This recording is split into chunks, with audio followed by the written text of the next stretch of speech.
Yes, Rafael Dabar here. Welcome to another masterclass. Welcome to another show. Today, we're going to learn how to use lens filters to take amazing long exposures in landscape photography with Mr. Kah-Wai Lin. Kah-Wai, thank you so much for being here with Thank us you. today.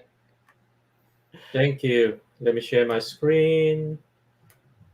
Awesome, awesome. I'm so happy that you're here and that you're going to be with us also in the Philippines camp in May this year. This is going to be super, so fun, so much fun. Yeah, I'm looking forward. Awesome, awesome, awesome. So, Kawai, for the people that doesn't know you, hmm who you, who are you?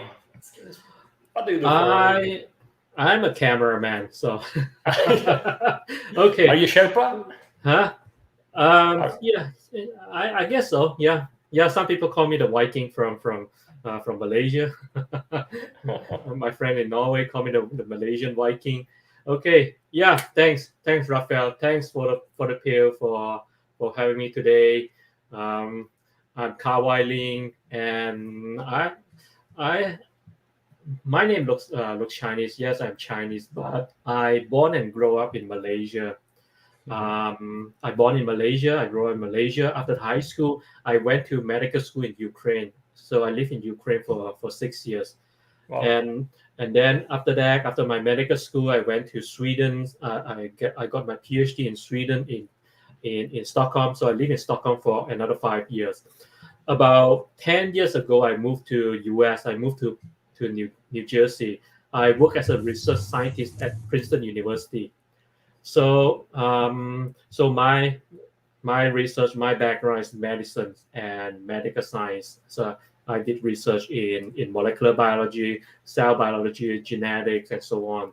About 6 years ago, I decided to fire my boss, to quit the job and become a full-time landscape photographer. And so in the past few years of my career, I focus on running the photo tour for the workshop. I do teachings. I sell the photo equipment, and I also work with different companies as Mhm. the marketing consultants, their representative, their advisor, and so on. Yeah. So I think I have the coolest job in the world. I have no regret of leaving my 9 to 5 job. I know my ex boss doesn't want to hurt that, but I love traveling. I love photography. So combining my job and with travel with photography, it's just as sexy as you can ever imagine. So I love to do that. And just want to show off. I love to show off so that I can keep you Wow. annoyed. So this is what I got in the past few years. And today I want to share with you some of the knowledge about filters and how to use them to create better landscape images. Okay, so Cool. it is very easy to say that filters is outdated and unnecessary in the digital era of photography.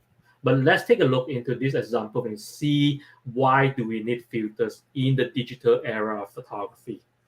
So in most of the landscape situation, if you look at the wider scenes, just look at this photo here, the human eye and the camera don't see in the same way. Okay. And one of the biggest challenge in landscape photography is to manage the contrast of light in the scenes. Like this picture here, the very um, bright sky and the dark ground. So this is a contrast of the scenes. The contrast is tough to manage on the bright day, but there are few ways to work around this. Okay, Mhm. so this is an example that we use the graduated neutral density filters to balance the contrast. And let's take a look to another example here. Um, Another common scenes that involve the use of filters is waterscape.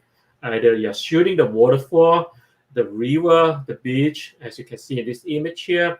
This is the ice beach or the diamond beach in Iceland. If you want to make your water dance, if you want to make your image looks more impressive, you have to use ND filters, neutral lens filters, to go for longer exposure to make the water looks different, to make your image looks less messy, and to make the water looks different. Either the very dynamic looking water like this image here, or silky smooth looks if we go for longer exposure. Awesome. Kah-Wai, these are all one exposure, right? Yeah, that's the beauty of using filters. Yeah, these are all one exposure. Yeah, later I'm going to show you. The beauty of using filters, one shot, everything in one shot. Yeah, and this is another common scenes here. This is one of the most beautiful fishing villages in Lofoten, with less appealing sky, too much detail in the sky. It's in a messy sky, and the ripple are so distracting that it's blocking the refraction. So we simply call these things point and shoot types of travel photo. So by drawing out your exposure time with neutral density filter, the ripple is smoothed out, and the sky is smoothed out as well. So the reflection become more prominent. So the resulting image is much cleaner and significantly improved. And that's the help of the ND filter, right? Yeah, this is with ND filters with the 10 stop neutral dense filters. 10 stop. Yeah, 10 stop. Yep. So this picture tell you a lot. Filters not just an essential tool in fixing the problem that we encounter in landscape photography, but also a creative tool that allow us to see something that they are very different from our eye. So there are many filters since the film era, and of course many of them are just vanished from the market because we don't need them anymore in the digital photography. When we talk about the landscape photography, these are the three most commonly used filters that we're still using that in digital photography: the polarizer, the circular polarizer, the graduated neutral dense filters, or we call it the GND or anti-grad, and the neutral density filters. So just in brief, for now, we use the circular polarizer to reduce the refraction, to suppress the glare from the surface of the water, and GND filters, we use it to balance the exposure between the sky and the ground. And neutral dense filters, just like the sunglasses for the camera, we use it to block the light so that we can lengthen the exposure time. And as I mentioned just now, it's so easy to think that the filters are old-fashioned and unnecessary. But however, some filters like polarizer and strong neutral dense filters can produce the effect they are impossible to replicate in the post-processing or in the Photoshop. Graduate neutral dense filter, it can be replaced by exposure blending or HDR, but it's definitely not obsoleted in the digital era for good reason. So I'm not trying to sell the filters today. I just want to tell us some tips when you consider what you have to consider before buying filters. And the types of filters, there are two types of filters: round filters and square filters. And there are different material of the filters. Most of them are in either made of the resin or the glasses. And you have to consider about what lens you're going to use your filters, the thread size of the lens, or you're going to use them in the ultra wide angle lens. Let's go into the more detail. So when we talk about the types of filters, there are two types of filters based on the shape and how they are attached to the lens. Okay, the square filters on the left side, we also call them the slot filters. And the round filters on the right side, we also call them as screw filters. There are pro and con for each of them. Okay. And when we talk about the pros and cons, you can see that when we talk about the round filters on the right side, they are cheap because they're small. They're screwed directly to the lens, so there's no problem of a light leak. But the problem is that you cannot stack them. You cannot stack 2 or 3 round filters because they cost a bit more. Okay, and if you're using the round GND filters, the graduation line are fixed, so it's not adjustable. So it's not so convenient when you're trying to use the round GND filters. and it's not compatible with the lens of different thread size. For example, if you have a 52 millimeter filters, you cannot use that on the 82 millimeter lens. So this is a problem. And when we talk about using a 10 stop anti-filters, that is, when you put a 10 stop on your lens, you cannot see anything from a live view or from a viewfinder. You have to assemble and disassemble them to compose before the shot. So it's kind of like time consuming and cumbersome to use the 10 stop ND filters with the round filters.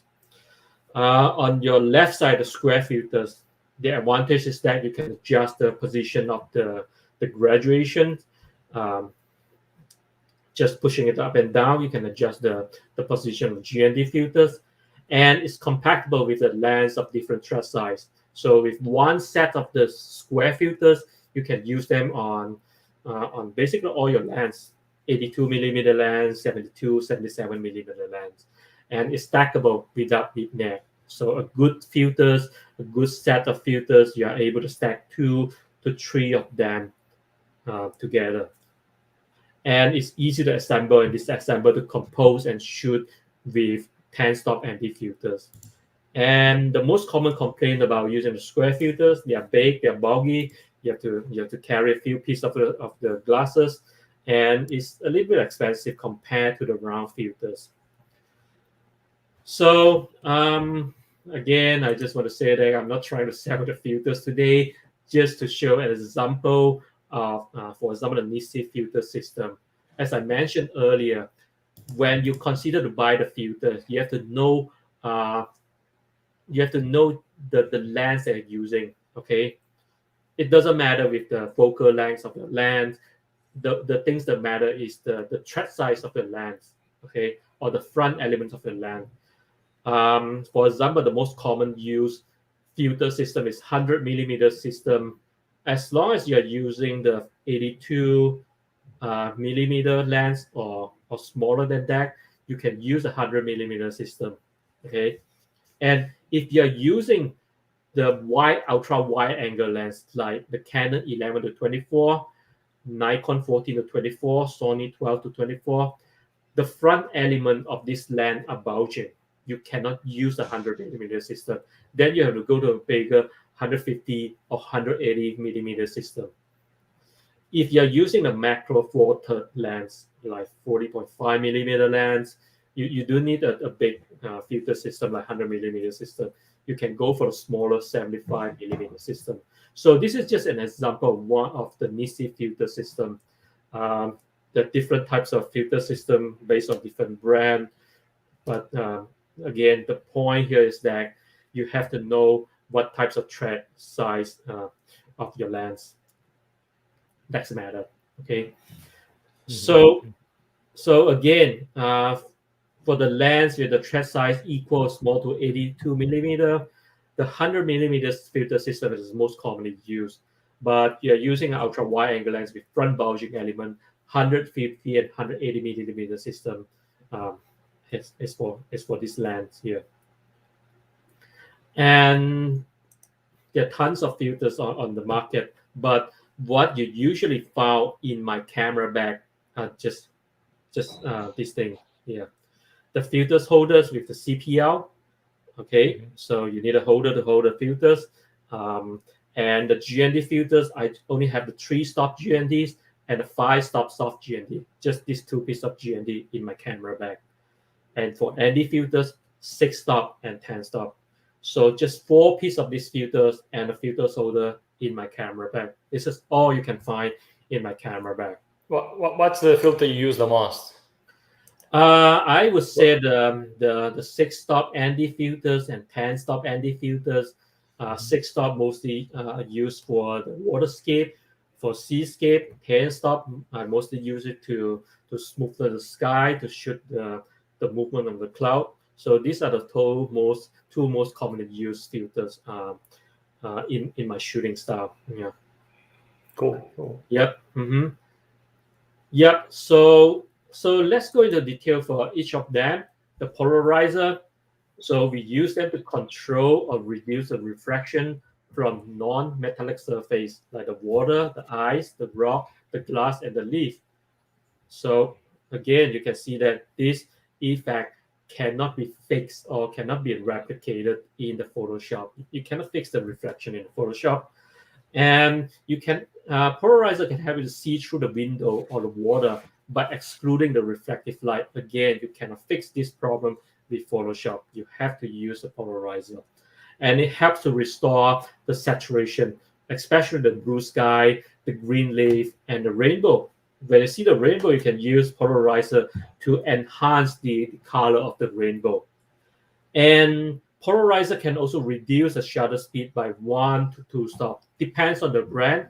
Some polarizer are darker, some polarizer are more transparent. For example, the Nisi polarizer can reduce the shutter speed by 1.5 stop. So you can use the polarizer to slightly reduce your shutter speed. So again, I just want to recap that most of this function here cannot be fixed with the Photoshop. And let's go. So let's move forward. Just want to show an example here. What you can use with the polarizer. Whenever you try to take a photo through the shop window, it couldn't work out on cutting the reflection. Or you have been to an observation deck, like on top of the Empire State Building. You trap behind the glasses. There are so many stray light shining to the glasses. You couldn't get a good shot on what on the other side of the window. In most of the case, I would say the circular polarizer can easily solve this problem by reducing the unwanted reflection.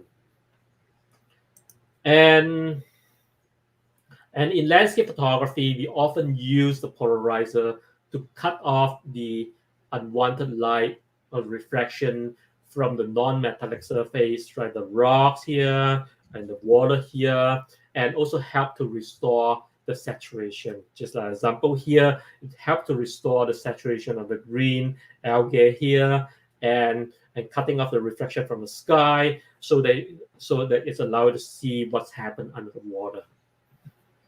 And just want to show you how powerful is the polarizer to cut off the unwanted reflection of the water. Just take a look into this video here. Without polarizing effect, and turn your polarizer with polarizing effect. So with the CPL, with the polarizing effect, you can clearly see the tadpole under the water. Kah-Wai, is there any shooting direction that works best for polarizing depending on the light direction? Is there any? Yeah.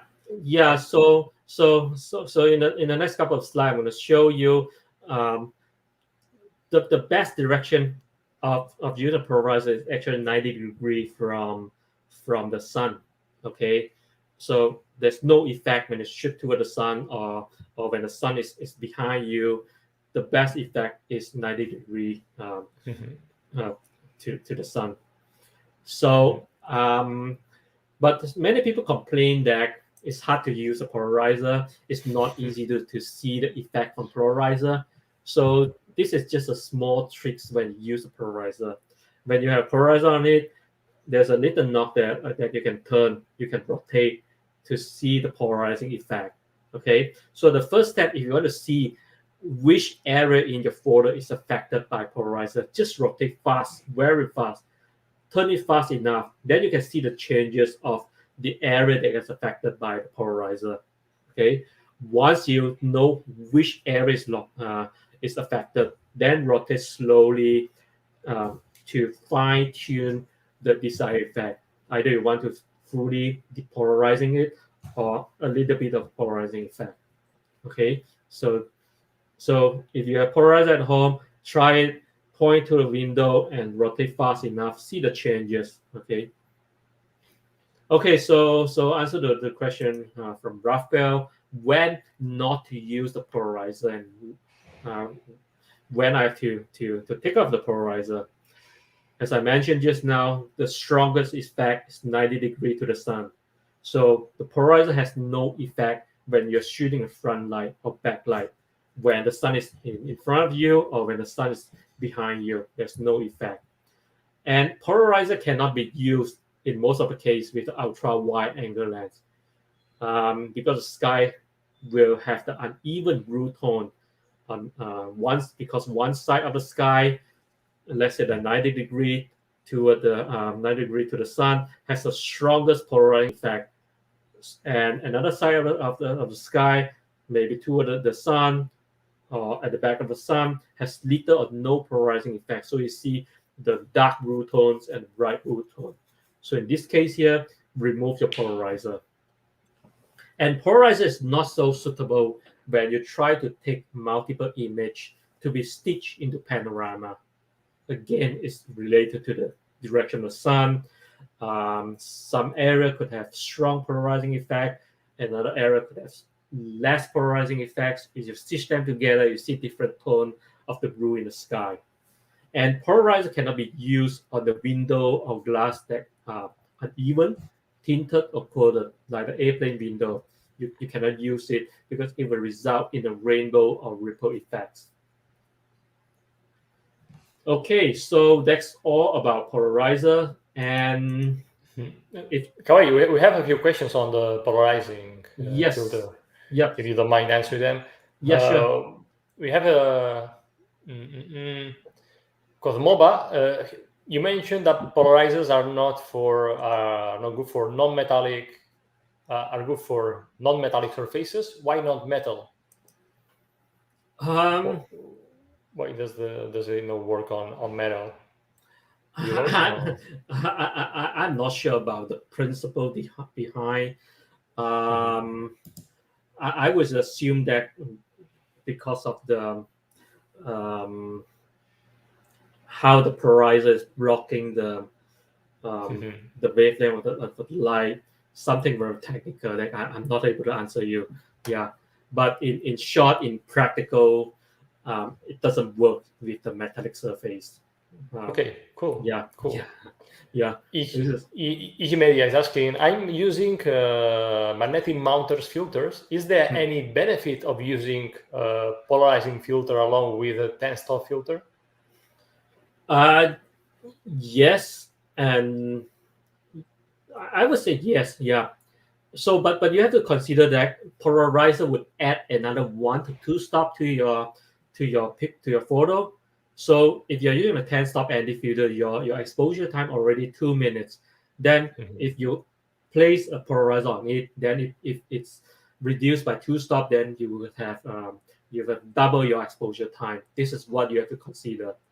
And another problem is that when you use the 10-stop ND filters, if you want to use it with the polarizer, you better to put on your polarizer first, adjust the position of polarizer until the desired effect you want, and then put on your ND filters.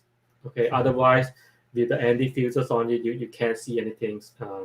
You can't adjust the polarizer. Yeah, this is two of the concerns that I have when using the polarizer with the ND 10-stop. Yeah. Cool. Another question from Tahoegal. Is it possible to use a screw-on circular polarizer with a handheld square ND filter before we can save up to buoy the whole square filter attachment mechanism? Or you can do that if you are using, let's say, in the past, I think many years ago, I also did the same things. I used the round polarizer, and then I used the square GND, the graduate neutral density filters, and then just use a hand to hold in the front of the lens. This is fine. This is okay. This works well, but it will be a problem if you combine the polarizer with the ND filters. You cannot have the light leaking in between them. So, especially the ND 10-stop filters, if you have light leak, there will be a problem for your picture. So I would still suggest that with the ND filters and the polarizer, it's better to use the holder. Yeah. Okay. And last question on the polarizing filters from Craig Massey. What's the difference between a circular polarizing filter and a UV filter? Do they do the same thing? Obviously not. No, obviously not. They are not the same things. UV filters, we use UV filter in the film era to to block the UV light. But nowadays we rarely use them. We use the so-called protector just to protect the lens. Or the same thing with the UV filters. You put a UV filter, it's mostly for the protection of your lens. But polarizer, UV filter doesn't block the refractive light or doesn't do the things that I mentioned just now. The polarizer, we use a polarizer to block the refractive light. So it's two different things. Yeah. Understood. Thank you. Thank you. Mm-hmm. Okay, so let's move forward. So as I mentioned earlier, the main problem in landscape photography is to deal with the contrast, the bright sky and the darker ground. So this is a problem we cannot avoid in landscape photography. There are many ways to deal with that. At least 3 of them here: the black cut technique, the graduated neutral density filters, and the post processing. So black cut techniques on the left hand side. So this is just by using a black non-reflective cut and dodge or shake it up and down rapidly the sky in front of the camera. This is the most primitive method, the cheapest method, but it takes a little bit of practice and patience. It doesn't work most all the time. You need a little bit of practice. You need to be technical guy to master this technique. But it is working. It's working well. Sometimes when I didn't bring my GND, I use that as well. Just use the glove and dodge in front of the lens. It works. And the easiest ways, of course, is to spend money to buy the graduated neutral density filters. So I'm going to talk more about that in the next few slides. And some people would like to use a post-processing to deal with the contrast, either the exposure blending or HDR. For example, in the night, in this scenery here from Kah-Wai Lin in China. So the sky is too bright, the ground is too dark. I just take 2 exposure, 1 exposure right to the sky and 1 exposure right to the ground, and then combine them in Photoshop and use the layer and mask to do the blending. Or you can use the HDR software to blend a few images together. HDR software, I'm kind of skeptical. It used to generate unreal and cartoonish image with a lot of detail and color. It's look horrible sometimes. But there are many software today. I have nothing. I have nothing opposed using a HDR software. Some of the software in today's market, they really do a good job. They can generate a very good and realistic looking image. Yeah. So let's talk about the easiest and the most expensive technique using the graduated neutral density filters. So money always make things easier, right? So again, as I mentioned earlier, overexposed sky and underexposed ground is the most common issue in landscape photography. It's just unlike the human eye. We can see the perfect scenes here with a human eye because our eye has much wider, much broader dynamic range, but not your camera. So in this case here, I use the 5-stop GND filters to balance the sky and the ground. And just to show the before and after photo, without the filters, you can see that in your histogram, there's a clipping on the right side of the histogram because of the overexposed sky. And with the filters, with the 5-stop soft GND filters, put it down, and it's able to reduce the clipping, or it serves to push the clipping back to the midtone. And there are many types of the GND filters. There's soft GND, hard GND, reverse GND, and medium GND. The soft, hard, reverse, and medium here are referred to the transition area between the dark and the transparent area. Okay, and they serve a different purpose. So we use the soft GND to when there's no clear horizon line between the sky and the ground. For example, there are mountains or there are buildings in between the sky and the ground. we use a soft GND. For when there's a clear, very definite horizon line like sea level, skyline, then we use a hard GND filters. And medium is somehow in between soft and hard. And when we are shooting the sunrise or sunset, when the sun is in the middle of your image, in the center of the image, we use the reverse GND filters. Okay, the reverse GND filters has the darkest, most dense coating in the center of the glasses. So we use it to for the sunrise and sunset. So just another example here. Without the filters, you see the clipping in because of the overexposed sky. And with the use of 3-stop soft GND filters, we are able to push back this clipping back to the midtones. And this is another example here. The sunrise or sunset, I can't remember that. In either case, sunrise or sunset, the sun is in the middle of the image. So the sky is overexposed, the sun is overexposed. So in this case here, I would use the reverse GND to darken the sky, especially in the middle part of your image where the sun is present. So reverse GND again, the reverse mean the transition area. The darkest part of the reverse GND is in the middle of your glasses. Mm-hmm. Okay, so there are different the GND manufactured in different calibrated density. You can get them from 2-stop, 3-stop, 4 or 5-stop. So if you remember, we have soft, hard, reverse, medium GND. If you get each of them, you get 2, 3, 4, 5 stop. Then you will end up in maybe 20 pieces of the glasses, and that will be a big mess if you bring all these glasses to the field. So which GND to use or which GND to buy, it all depends on the contrast. It all depends how you're going to shoot, your shooting style, what types of contrast you're dealing with.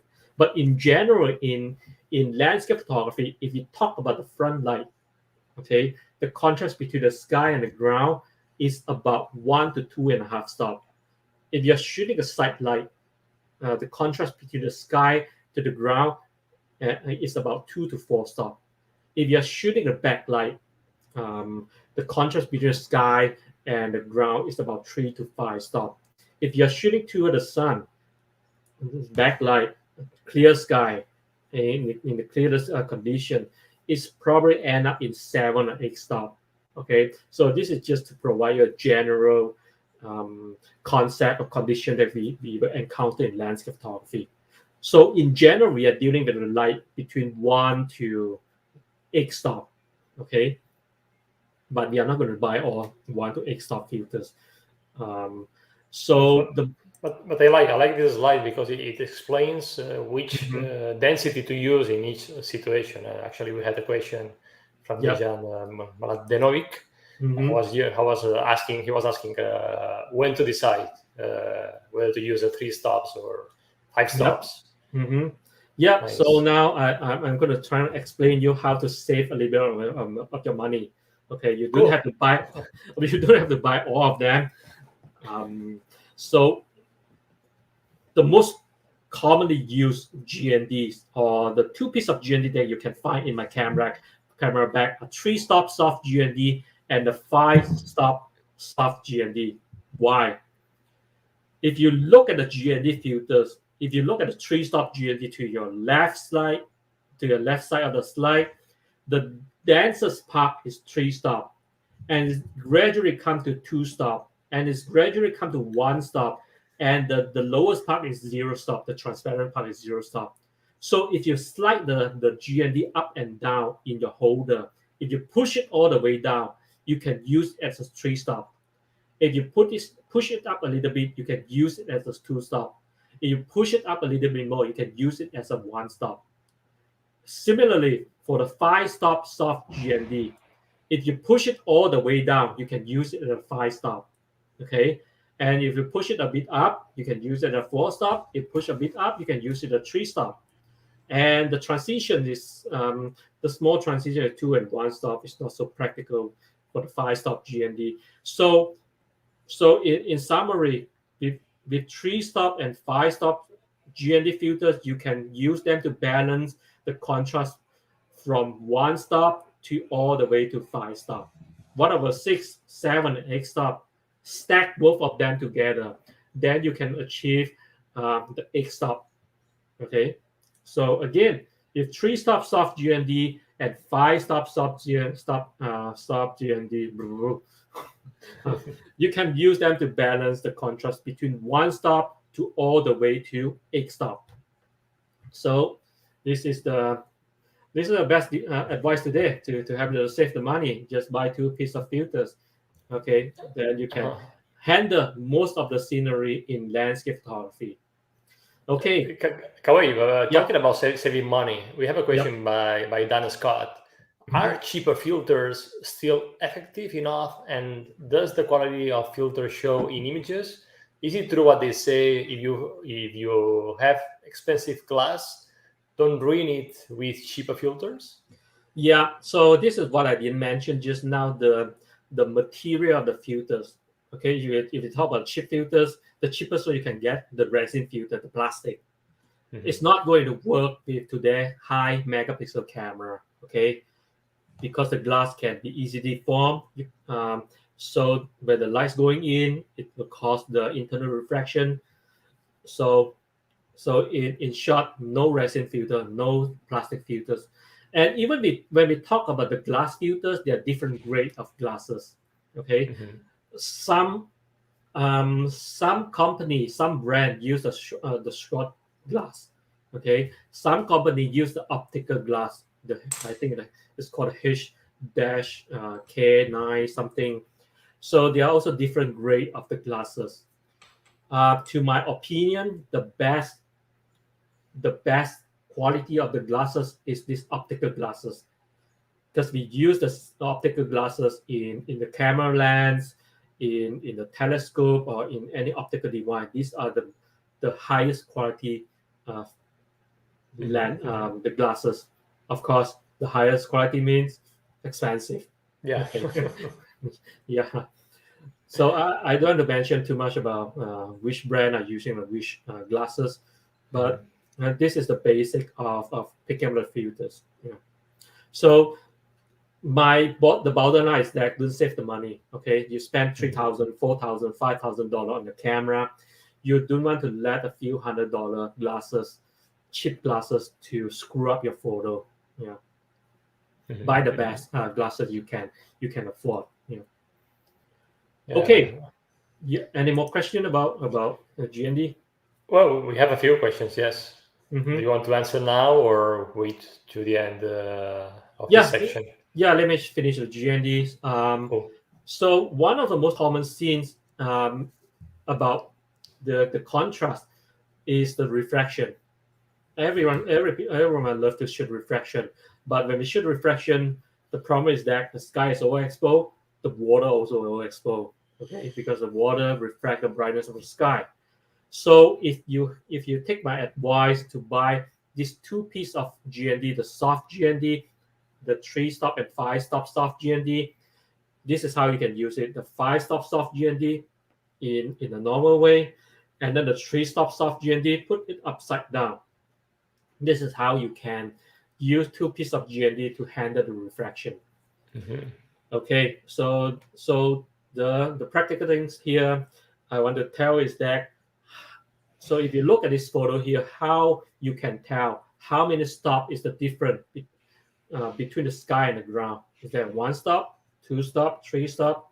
Most people just guess it, but there is a way to measure them. So this is a simple 2-step technique to measure the contrast between the sky and the ground. Easy. Once you set your ISO, once you set your aperture, point your camera to the ground, to the darker part, okay, and dial your shutter speed until the indicator in the EV value here go to 0, go to the middle. Okay, once you're done, Don't touch anything. Don't touch your ISO. Don't touch your aperture. Point your camera up to the sky and see where this indicator, where this pointer goes. If it goes from 0 to 3, which means that the contrast between the sky and the ground are 3 stops. If it go to 2, then it means 2 stops. If you go to 1, that means it's 1 stop. Okay. Mm-hmm. So this is a very simple technique that help you to decide which GND to use. Okay. What if it's more than 3? Some of the camera that show that the EV value more than 3. It's simple. Just go back to step 1, dial your shutter speed until this indicator, this pointer here, go to -3.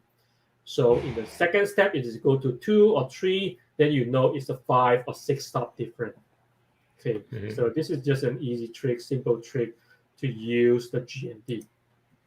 Okay, so people has been debating a lot of discussion about the use or not to use the GND. Some people say GND is expensive, it's too troublesome to carry a few pieces of glasses around, and the effect can be done in a Photoshop. But one of the advantages of using GND is that the effect can create at the time of capture.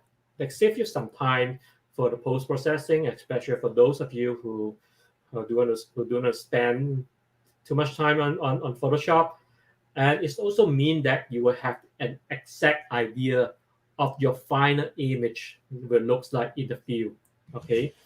And the effect of GND also consistent from frame to frame. So when you're shooting, let's say the time-lapse photography, you're capturing the 1,000 image, that will save you a lot of time in the post-processing. And most importantly to me, the GND tend to give more organic and natural result as compared to the HDR or exposure blending. But nonetheless, many skillful photographers are still able to achieve great results from the post-processing or without using the GND. So the bottom line is that to use GND or not to use a GND, it's just your personal preference. But one point I want to mention is that maybe some of the photo contests do not accept the photo that are composed, they are digital blended or HDR. So if you're in the market of the photo contest, so make sure you take notes that should you use a GND or should you use the post processing. Okay, so that's the part for the GND. So you have a question from the side? Yes, I have a few questions. From Thierry and Deoli, how many stops are recommended for a reverse ND filter? ND filter. So let's leave it for the next section. So I'm gonna show you about NDs in the next section. Okay. Yeah, okay, perfect. Tinter, if you only had one reverse GND to carry in your bag for sunrise or sunset, which stop filter would you choose? Okay, so if you only want to carry one piece of filters with you, 6 stop ND. Okay. 6 stop ND. Why? I will show you later in the next couple of slides. Yeah. And we have Pavel Sukpak for sunsets. Do you use reverse GND or simply put normal GND upside down? The norm. So some people thought that you can put the normal GND upside down. That doesn't work for most of the situation, because if you put the normal GND upside down, you have a very clear line that would create some problem in your photo. Yeah. Because the reverse GND has the transition between the dark and the transparent area. If you put it upside down, you see a clear line in between them. Yeah.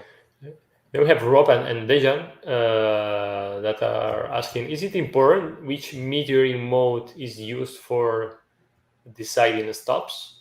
I mean, for this technique you showed about deciding the stops between the sky and the foreground.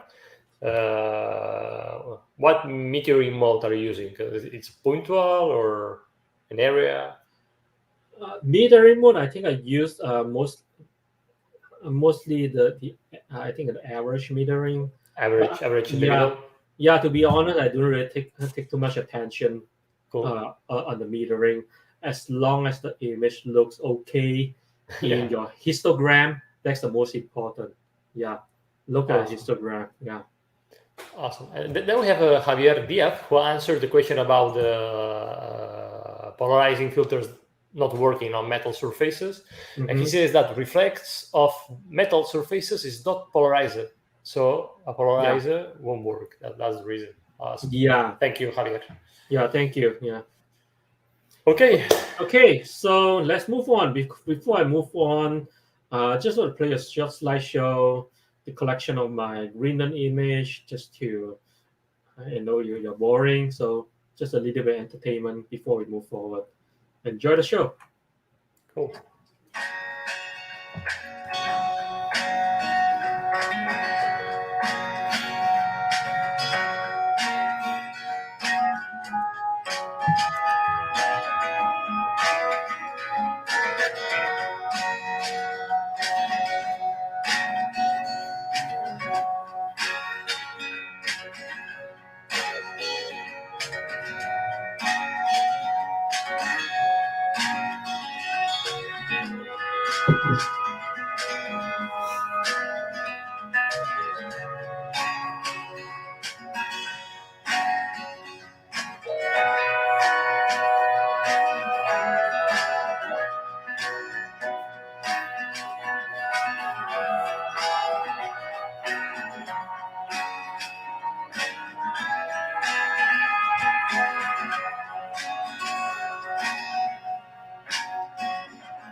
Oh man, I want to go to Greenland so bad.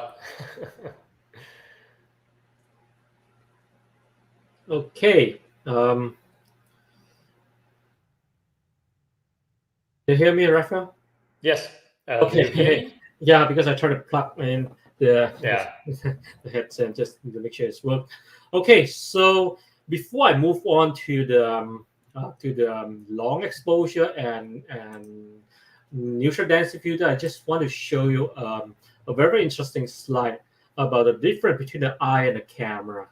Because for a long time, since the invention of camera, people have been saying that camera is a recording instrument. We use camera to record what we see with the naked eye. There's nothing wrong, but let's take a look into this interesting figure here and find out how similar is the camera to the human eye. Okay, so when we talk about the lens of the camera, I think the widest lens you can get today is 4.9 millimeter fisheye lens. The longest lens you can get for the camera is 5200 millimeter. This is a big monster that no one could ever carry it. But this is what has been made for the camera. If you want to go for longer focal length, telescope, I think the longer focal length of the telescope today can reach up to 15,000 millimeter. Okay, but when we talk about a human eye, our human eye is equal to a 17 millimeter. Another study says it's a 24 millimeter lens. So in the other words, we're carrying the wide angle lens. We're carrying the fixed wide angle lens because can we change the lens? Obviously not. Okay, and the ISO of the camera can run from 50. It can go as high as 4 million, for example, in 1DX or E5 Nikon. But the ISO of the human eye can go from 1 to 800. That's it. So if you compare the camera, if we are in a very dark room without any light, our eye cannot see anything. But camera still can capture capture some things from in the dark room. And the aperture of the lens, it depends on the optical design, the blade design.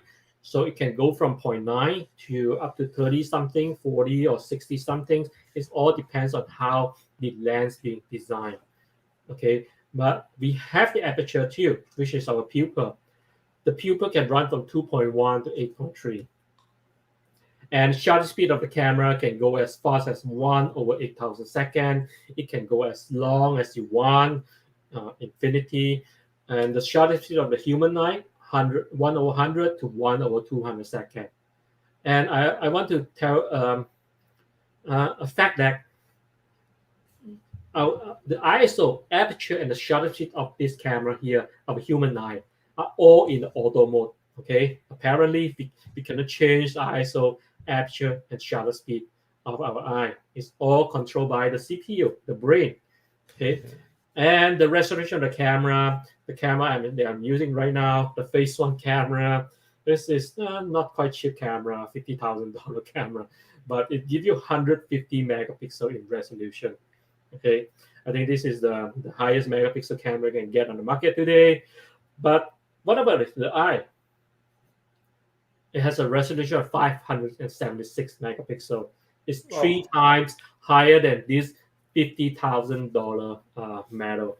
Okay. And when we talk about dynamic range, most camera can reach up to 11 stop. The better camera can reach up to 12, 13 stop. The dynamic range of the human eye can reach up to 10 to 14 stop. But in theory, if you have the adjustable pupil, it can reach up to 24 stop. What is 24 stop? Infinity. The darkest thing in the universal, the brightest thing in the universal, the difference between them are 24 stop. So our human eye theoretically has infinite dynamic range. So if you look at this figure here, it looks like we are carrying two pieces of crappy camera with us. But if you consider the resolution and dynamic range, it's not so cheap. If your eye is a camera, it costs that much. Okay, so we are carrying two pieces of very expensive camera. But what I'm trying to tell you here is that camera is not just a recording instrument. It's the creative tool that allows to see the unseen. We always talk about seeing the unseen. What does it mean? By changing the shutter speed, by changing the aperture, by changing the lens, it allows us to see things differently from the eye. For example, using a high shutter speed, 1 over 4,000 second, 1 over 8,000 second exposure, we can freeze the moment when the bow eagle catching a fish. We cannot freeze those moments with the eye. With the slow shutter speed, the camera can accumulate the light that is changing all the time in one single image. For example, using a long exposure, 5 minutes, we can capture the nice smooth water flow or the flow of the cloud, which we are not able to see with the eye. So let's jump into the long exposure photography. As I mentioned, changing the shutter speed is one of the ways to see the unseen. And what is long exposure? If you look at the Wikipedia, the definition is straightforward. Long exposure involves using a long duration shutter speed to sharply capture the stationary element while blurring, smearing, obscuring the moving element. So what we are talking about here, the movement, the motion. So long exposure capture one element that regular photography does not. It's time. So two things here, time and the movement. So let's take a look in this example here. So this is 100-second exposure, 180-second exposure of the Kikkerfeld in Iceland.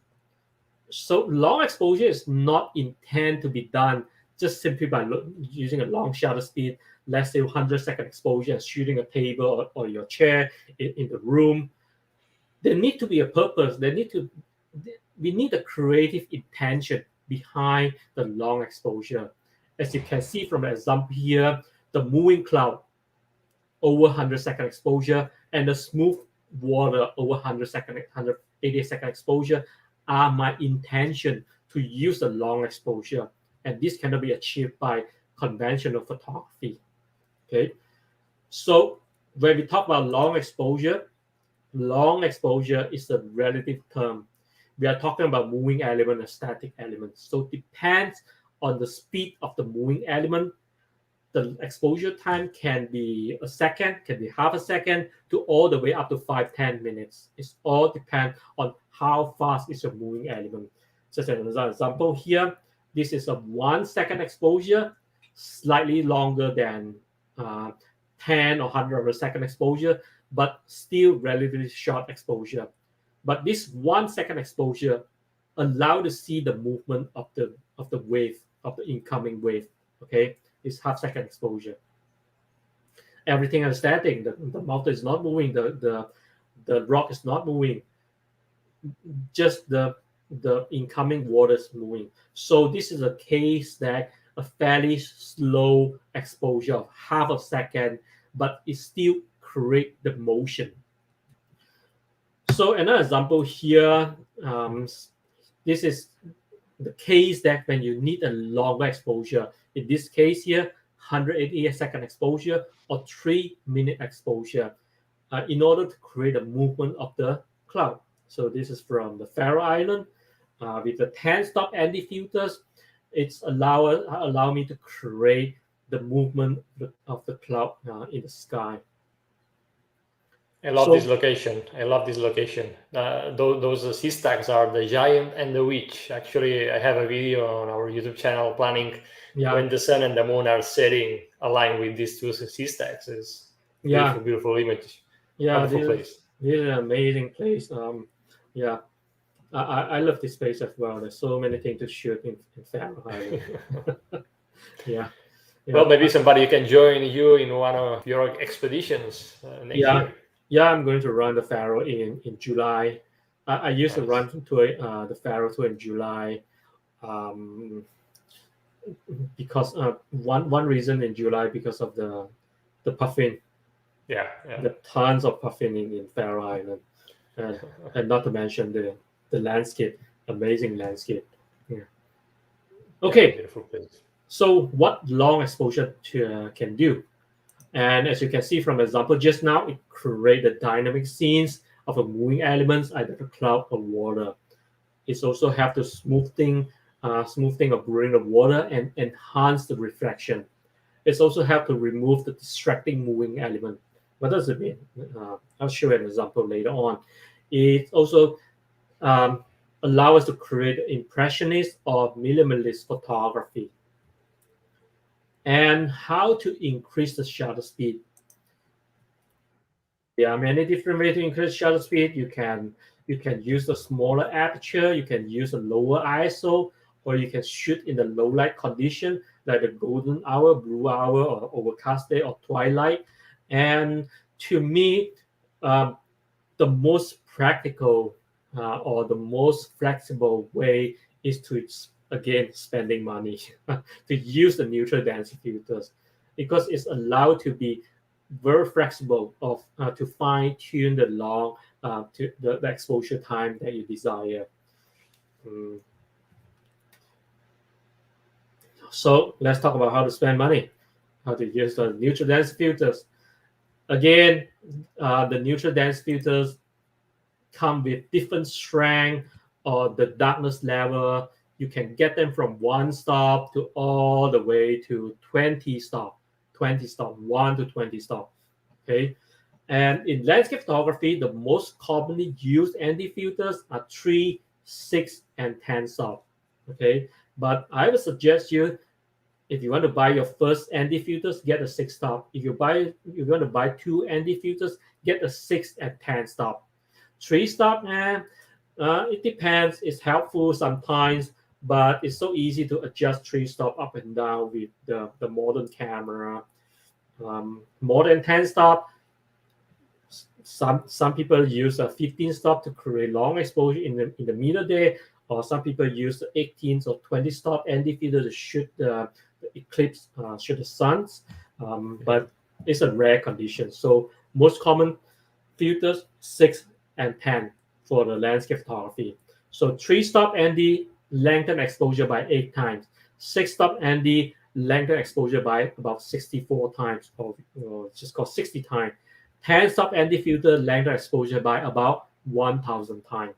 So we use them for different purposes. We use 3 and 6 stop to shoot the waterscape, and we use 10 stop to shoot the extreme long exposure, for example, the movement of the cloud. And long exposure is one of the best ways to create the sense of the dynamism in your landscape photography. If you look at this photo here, beautiful village in Lofoten.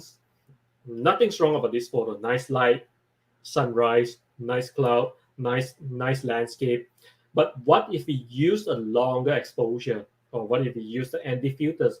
So if we use a 10 stop ND filters that lengthen exposure by about 1,000 times, so this is a 100-second exposure. You can see that the movement of the cloud is smoothened, is blurred out, result um, in the smearing of the cloud, and the water also smoothened compared to the previous image. So the cloud is smoothened and the water is smoothened. So in this example here, you can see something they are moving. Okay, the cloud is moving. Something they are not moving. The mountain is not moving. The village, the cabin is not moving. So it creates the sense of motion and static contrast in this image. Something they are moving, something they are not moving. So contrast. Okay, something to compare. The contrast or comparison is one of the most important elements in photography. We often, for example, in portrait photography, we often has the model dressed in a red dress and posed again in a darker green or blue background to create a contrast between the warm and the cool color. Okay, contrast appear everywhere in photography. In this case here, in long exposure photography, we create a motion and static contrast. So, so again, this example here is the use of the 10 stop and filters. The lengthen exposure by about 1,000 times. So just another example here from Faroe Island. The motion blur of the cloud again bring up the movement, the moving cloud, and the smoothness of water.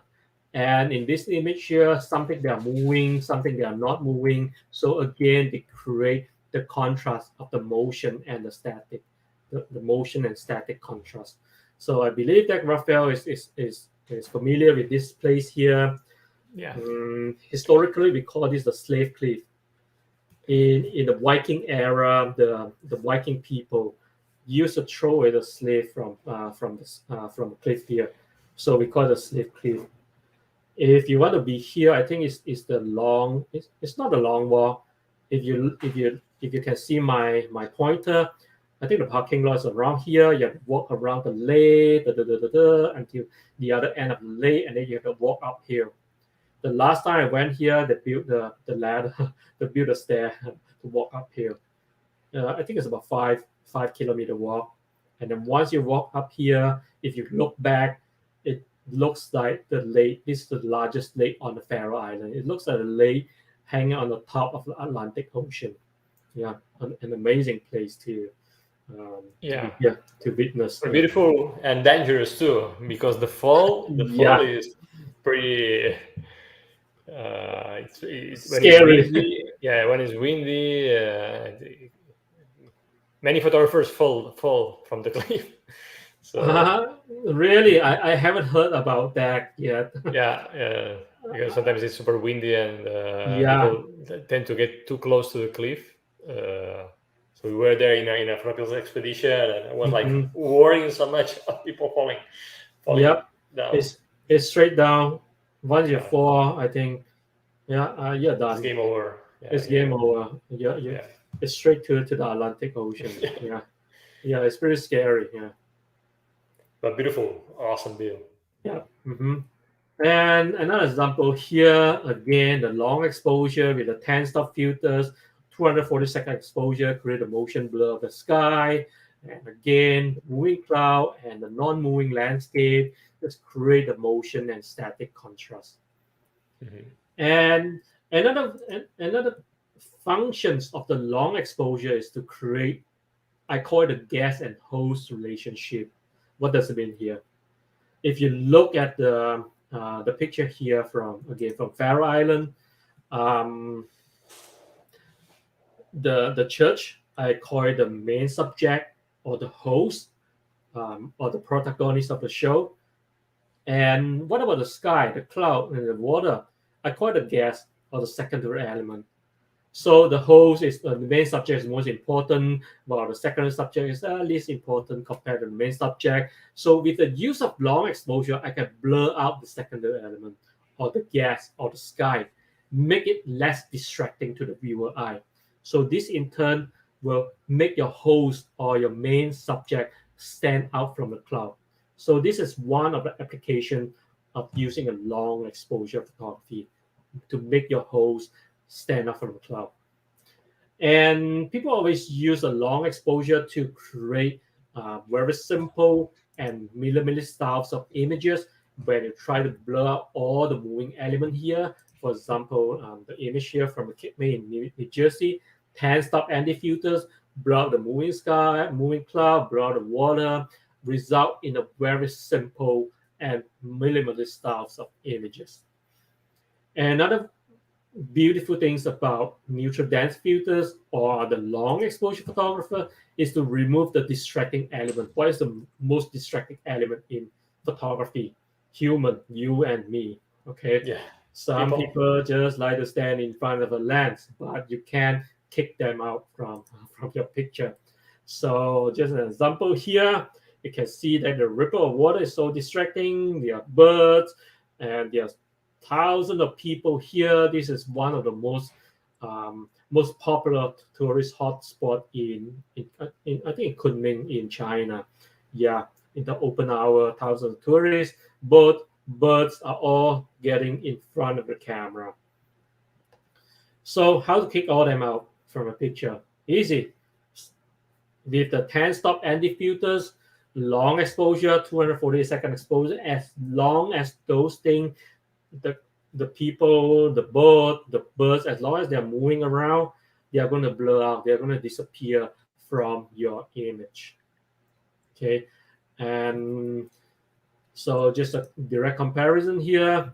With the anti-10 stop filters, without the filters, it makes your image looks much more impressive.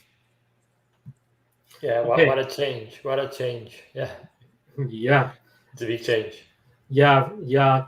Just for the people who never use the anti filters, when I show them these pictures, yeah, this is a wow.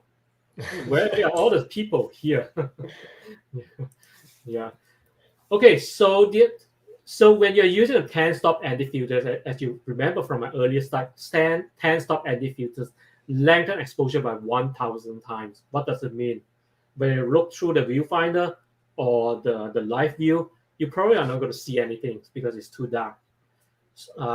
Sometimes live view can help you to see anything, but definitely not from the viewfinder. So when you use the 10 stop filters, before you put the filter in front of the camera, you have to do 3 simple things. 1, to compose your image. Look at your image, compose your image, lock the tripod. And then second step, focus. Once you focus, switch your autofocus to manual focus to lock the focus. And then the third step, calculate the exposure time. How to do it, I will show you in the next couple of slides. So once you do this number 1, 2, 3 step, then you put your filters in front of the camera and then set your camera and shoot. Okay. If you don't compose your image before you install the filters, you're not going to compose it with the filters in front of the camera. If you don't focus, you're not able to focus because the camera cannot find a focus point. So remember 3 simple steps before you put on your ND filters.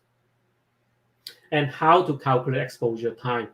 The easiest way is to use your brain. Okay, let's say ND 10 stop filters is lengthen exposure time by 1,000 times. So if you have 1/10 of a second exposure times 1,000 is 100 seconds, which is about 1 minute 40 seconds. If you have 30-second exposure times 1,000, which is about 30 seconds. What if you have 1/6 seconds, 1/3 seconds? Then sometimes your brain doesn't work so well in this case. Okay, then we need something else to help us.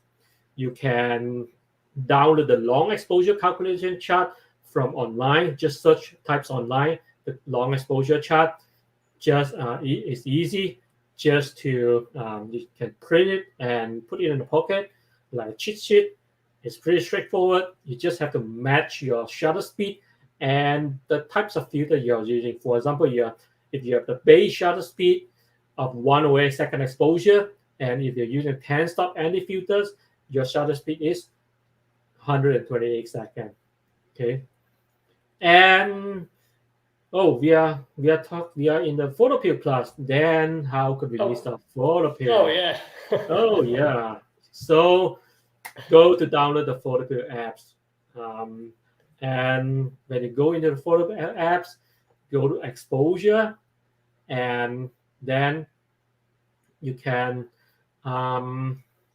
It's pretty straightforward. Just set your aperture, your ISO, and then set your exposure time. Let's say your base shutter speed is 1/10 second exposure, and then tell the apps what ND filter you're using. Let's say 10 stop ND filters. Then it's going to tell you, the apps is going to tell you the shutter speed that you have to use, which is 1 minute and 42 second exposure. Okay, so pretty straightforward, right? Raphael, have anything to add? Awesome. Okay. No, here I want to mention that the test settings are the settings you use to shoot the right exposure without the filter. So you take a day shot and check that the exposure is right, and then you introduce the settings here as the test settings on the top, and then you just use the equivalent settings from the final settings with the ND filter, and you'll get the shutter speed. And if you're using two ND filters, you can just add the density of the two filters and use the equivalent filter here too. So yeah, thank you for the mention and using the app, Kah-Wai. Yep, I just want to make you happy here. Okay, so the last method I want to mention here is called a 1 second exposure. So it's a three simple step when especially when you don't bring a phone, when you don't bring a cheat sheet, and you can calculate exposure time. So easy. Step number 1, shoot in the M mode. Set your ISO to 6400 and shoot it in 1 second. Okay, once you're done with the shot, go to step number 2. Check the histogram. If the histogram looks good, if your picture is well exposed, then go to the step number 3.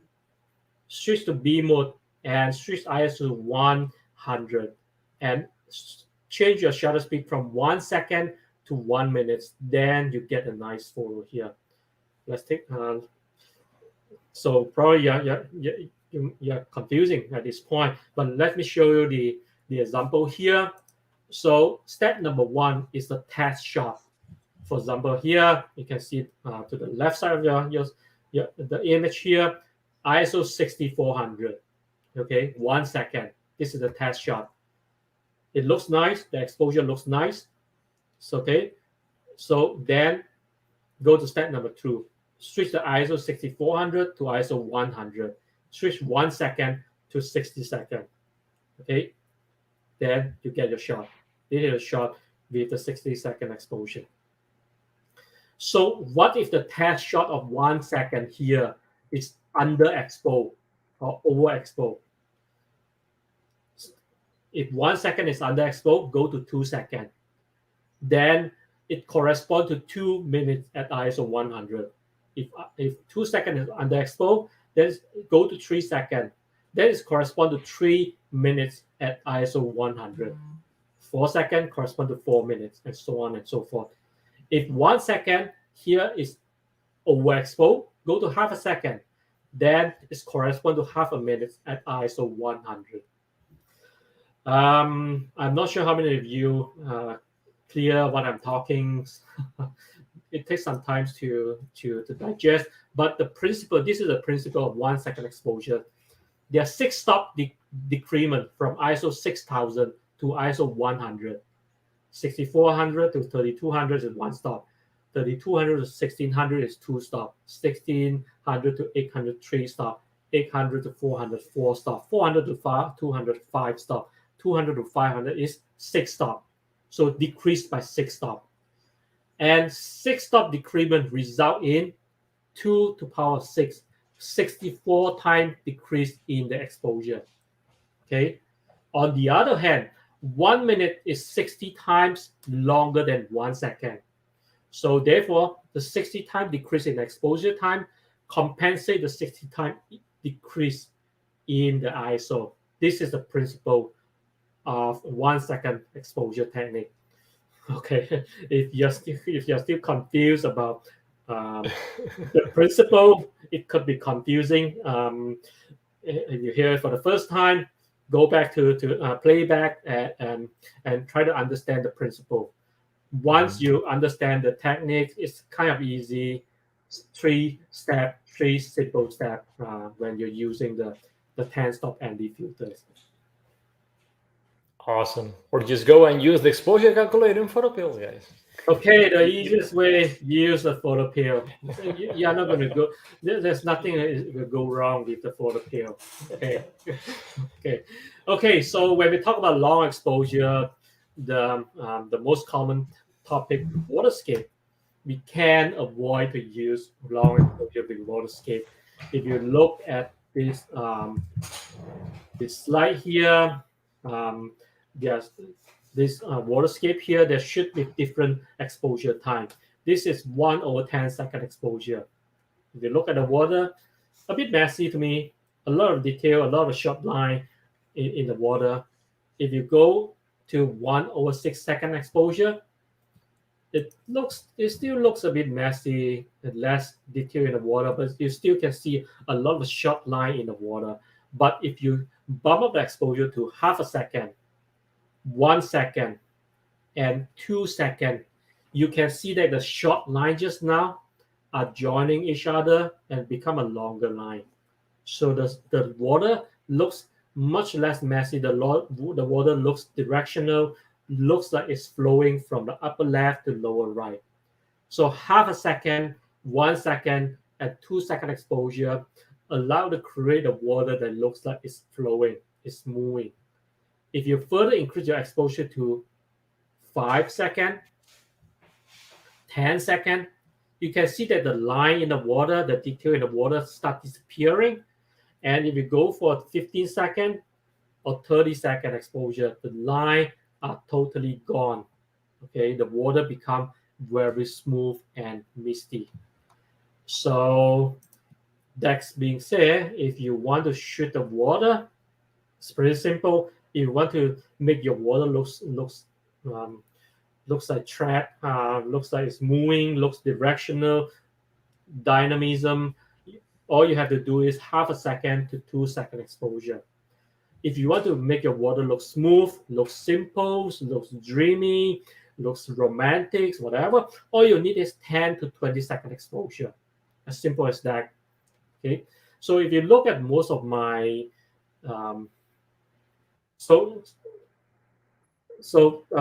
when we talk about fine-tuning exposure time,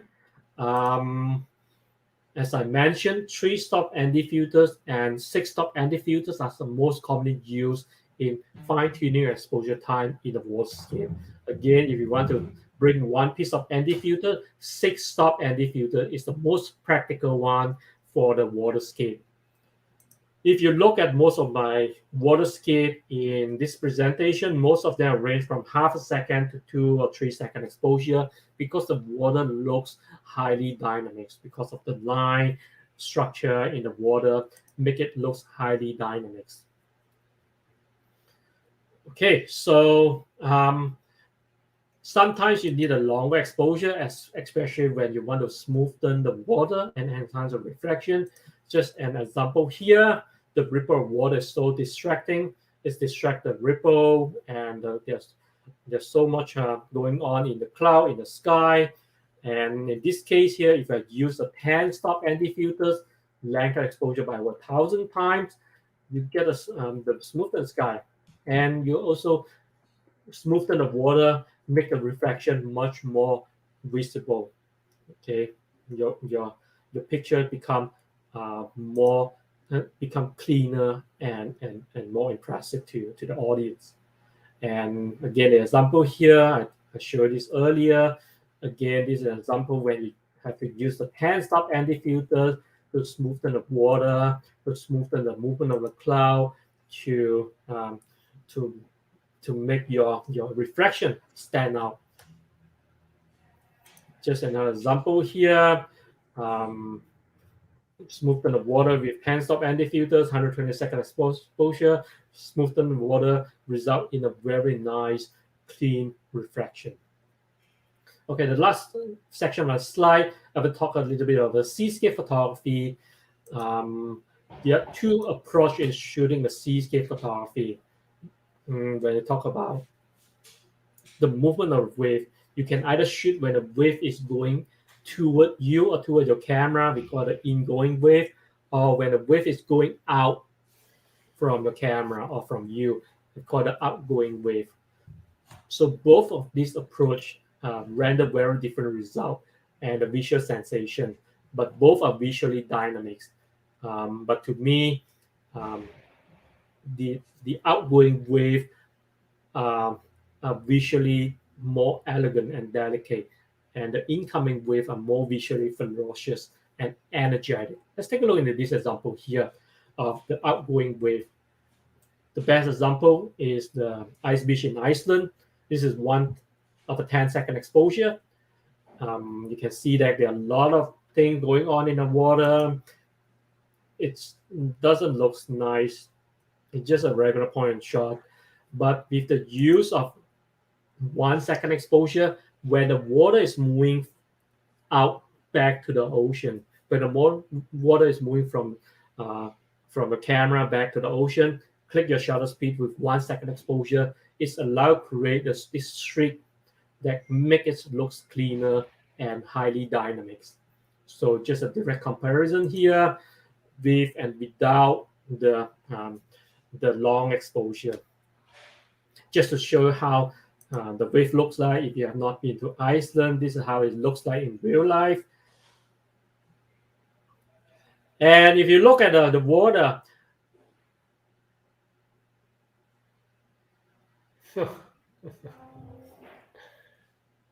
if you look at the water, those bubble or those foam, when they're moving back to the ocean, it is those movement of the foam that create the line or the silk-like structure in the water.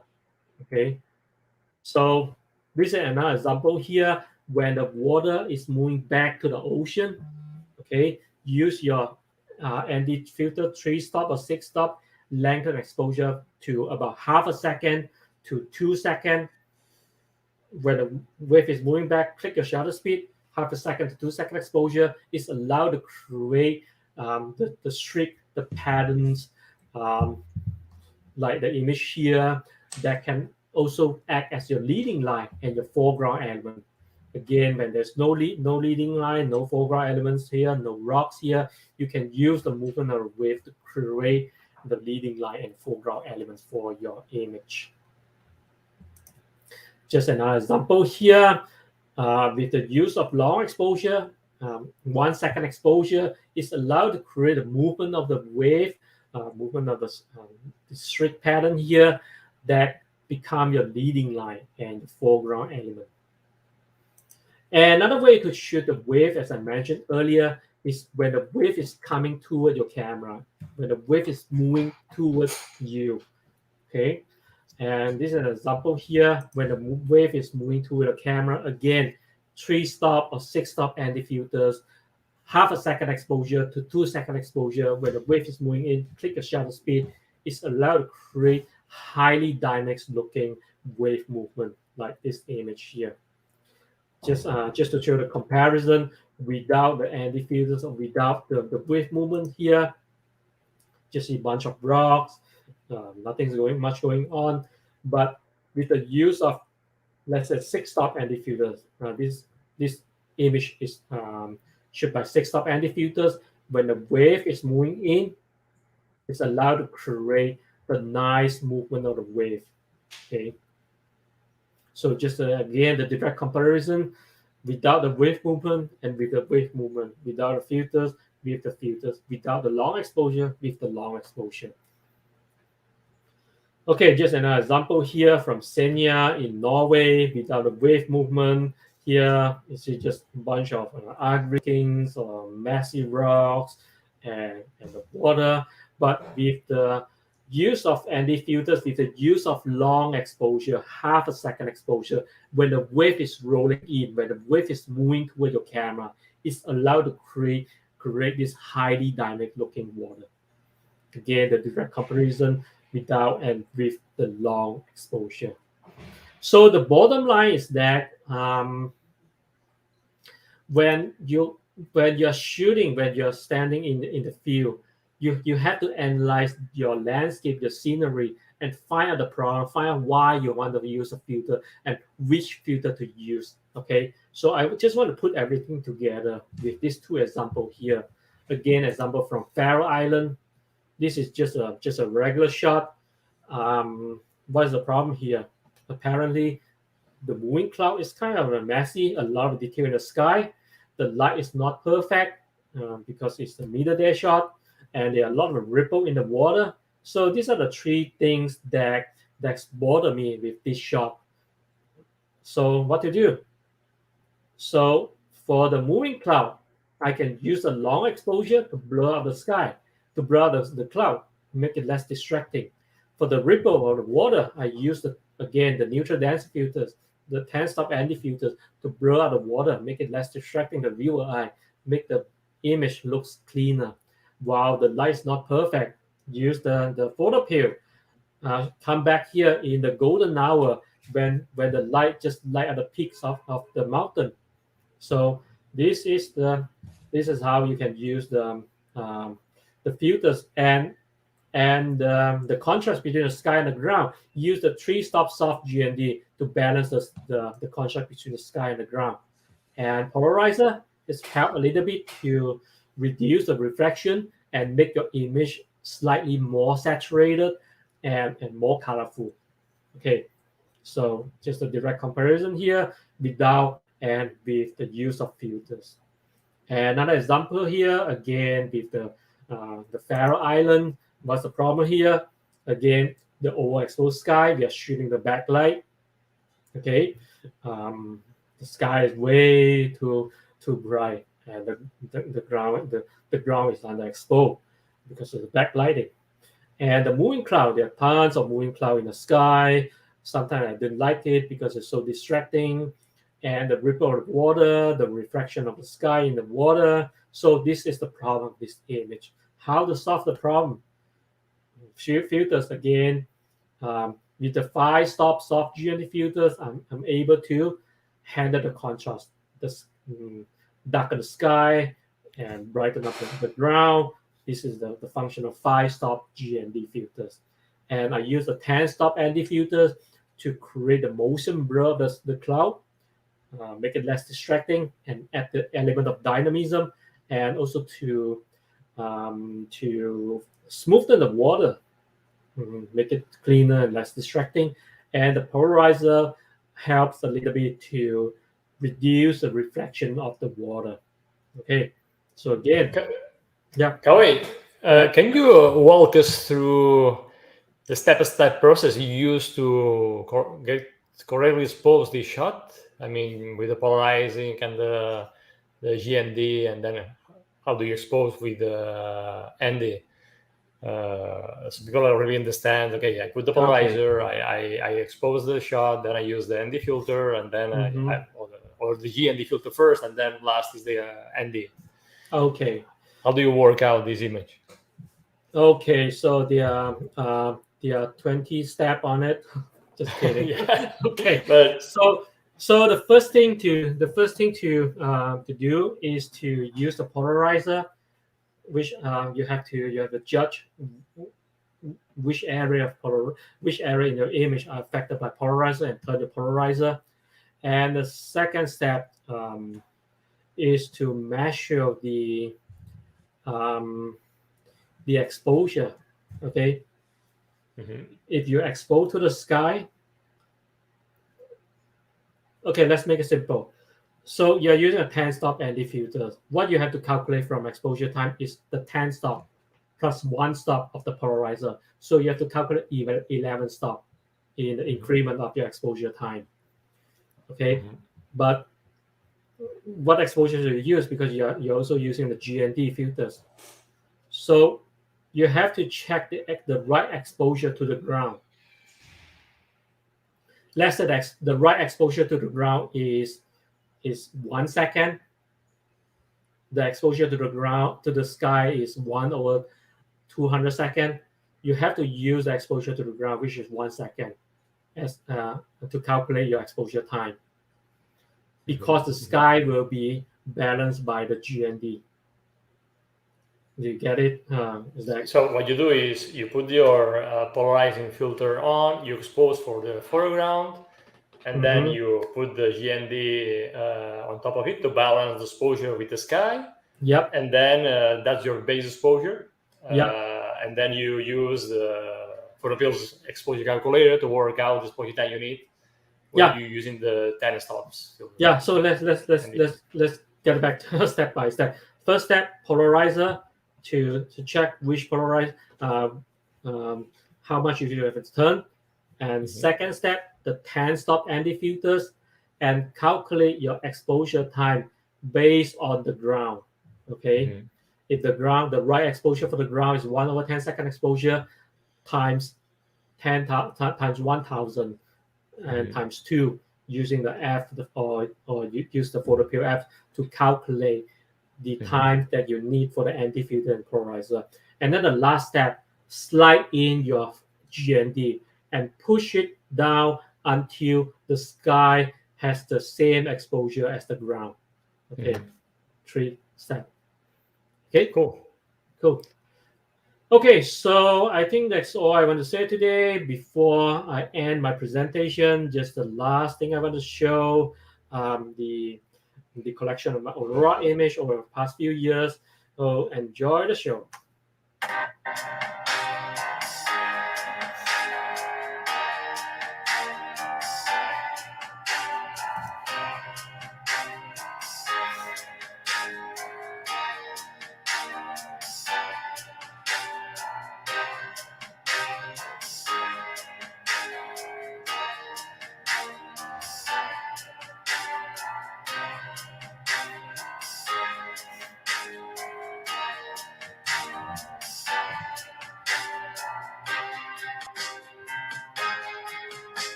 Okay, so before I end my presentation, just once more time, thank you, Raphael. Thank you, Photopill, for having me today.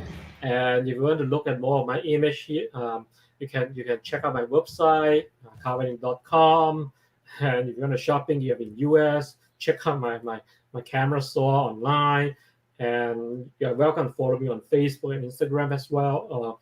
Or if you have a question, just email me. Just shoot me an email. And there are a few ebooks on my website. Welcome, check it out. Some of them are free, some of them are not free. So just check them out. And welcome to check out my workshop and tours. They're all listed on my website. I have this year and next year tour fully planned. So okay, so with that, I have to stop my presentation here and take the rest of the question. Thank you. Cool. Thank you so much, Kah-Wai. Yeah, we have a few questions more. We have Brian Rim. How do you feel about using variable ND filters? I have a 2 to 5 and 6 to 9 variable ND filter. You rotate the front element to change the ND value? So So if you look at the variable anti-filters, it's so convenient to use because it's small and it's so flexible to use them. And but there are a few problems of using the variable anti-filters. One is that the variable anti-filter is composed of two pieces of polarizer, so which means that when you're using it on the wide angle lens, it can cause a problem, the uneven lighting. This is one of the problems. Mhm. If you Okay. use a wide angle lens shoot toward the sky, one part of the sky could be dark blue tone, one part of it could be bright blue tones. It can be a problem with wide angle lens. Mhm. And Mhm. second problem is that if you're using the high density variable anti-filter like up to 8 or 9 stop, it's hard for you to calculate exposure time because there's no, I think most of the variable anti-filter do not have the marking. It's not linear. You do not have a marking on the filter, so it's hard for you to calculate the precise exposure time. Yeah. Cool. Awesome. Thank you. Thank you. Another question from Jörg Hoffman. Why did Kah-Wai use the polarizer with backlight? He mentioned it won't work with back or front light. Well, it wasn't that backlight, right? It was from the side. Yeah, it's not a yeah. If you look carefully, it's not a red backlight. So my aim is to darken the to remove the reflection of water. It's kind of like sight light. Yeah, Mhm. yeah. So for the same photo, Paweł Skutsupak, when using the GND filter in this photo, it influences the sky, but also the mountains. So you fix it in post-processing, so the ground and mountains are the same, similar? That's why I use a soft GND. The soft GND has a long transition between the dark and the transparent area, so it doesn't really visible in your image. Yeah. Mhm. Mm. Cool, cool. Anita Shepard, what do you think about the magnetic filter systems like case ND filters? I I don't want to comment the brand filters because I'm representing the Nissi filters, but I'm not going to sell. I'm not selling filters here. But Mhm. I heard good things and bad things about the magnetic filters from my client, from my student. Good thing is that it's so easy to use. It's just you Yeah. have to put it on and stick on it. I also heard about uh, when you adjust the GND, sometimes it's just like fall off and just break. Yeah, Mhm. there are always pro and cons for every types of product. Yeah, Mhm. there's no Mhm. perfect products. Yeah. Okay, okay. Thank you, Kah-Wai. Mhm. Another question from Beamer. Is there any other disadvantage besides the thickness of 1.1 millimeters and 2 millimeters thick filters? Like, is it any difference between the quality of the results shooting with a 1.1 millimeters thick filter and 2 millimeters filter? The thickness is important in quality, or? I think most of the filters brand on the market today are using a 2 millimeter. Okay. Um, yeah, like Nissi, they're using optical glasses. It's 2 millimeter. Um, some other brand they're using the short grass, also 2 millimeter. I haven't heard about 1.1 Okay. millimeter. Probably it's too thin and It breaks. it's easy to break. Yeah, it just they're just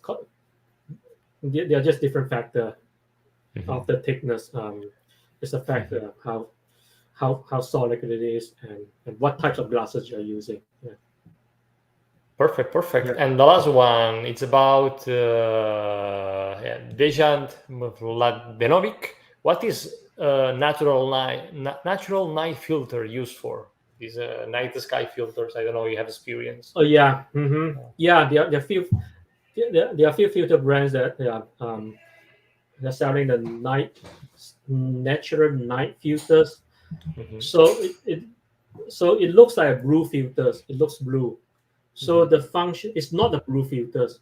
The function of these natural night filters is to reduce the blue wavelength in your photo.